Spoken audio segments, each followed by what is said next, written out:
Ordnance factory के निगमीकरण के खिलाफ कर्मचारी सड़क पर हैं। अब फैक्ट्री बोर्ड के तीनों फेडरेशंस ने रक्षा मंत्रालय को खत लिखकर कहा है कि अगर सरकार इस फैसले को नहीं बदलती है तो कर्मचारी 19 जुलाई से बेमियादी हड़ताल पर चले जाएंगे।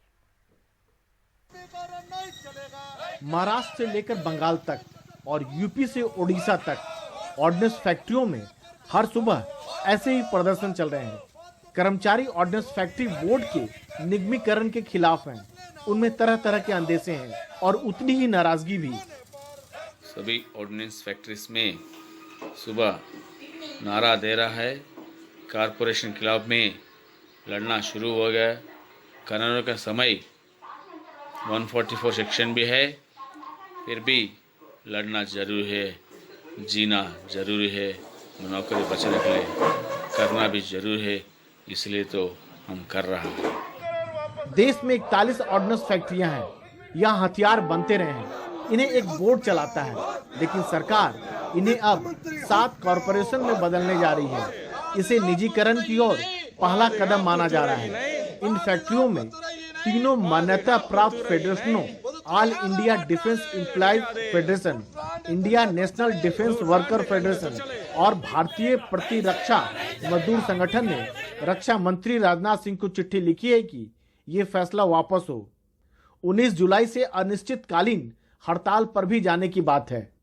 हमने तय किया सामूहिक रूप से कि हम 19 जुलाई से हम हड़ताल पे जाने वाले हैं। एक बड़ी चुनौती है, लोगों के मन में ये विश्वास भी बनाए रखना होगा कि सरकार के सामने हमारे कार्यकर्ता खड़े रहेंगे, उनके किसी भी दबाव में हम झुकने वाले नहीं हैं। 16 जून को कैबिनेट ने इन फैक्ट्रियों को कॉर्पोरेट बनाने का फैसला किया। अब ये सवाल उठ रहा है कि यहाँ काम कर रहे करीब 74,000 कर्मचारियों का क्या होगा। यही नहीं, देश की रक्षा तैयारियों का क्या होगा।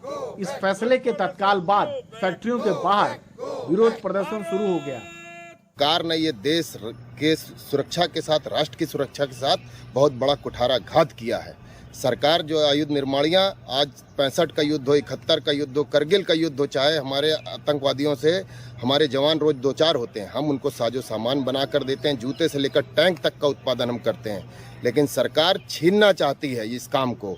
सरकार विदेशी पूंजीपतियों को देना चाहती है। सरकार हमारे आंदोलन को कमजोर करने की कोशिश कर रही है, लेकिन हम बताना चाहते हैं, हम न डरे हैं, न डरेंगे, न झुके हैं, न झुकेंगे।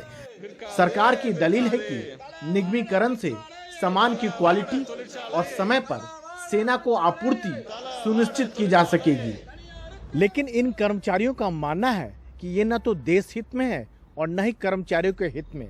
सरकार इन कारखानों का आधुनिकीकरण करे तो बात बने। निगमीकरण कर्मचारियों को असुरक्षित बनाएगा और कामकाज के माहौल पर भी असर डालेगा। नई दिल्ली से राजीव रंजन, NDTV इंडिया।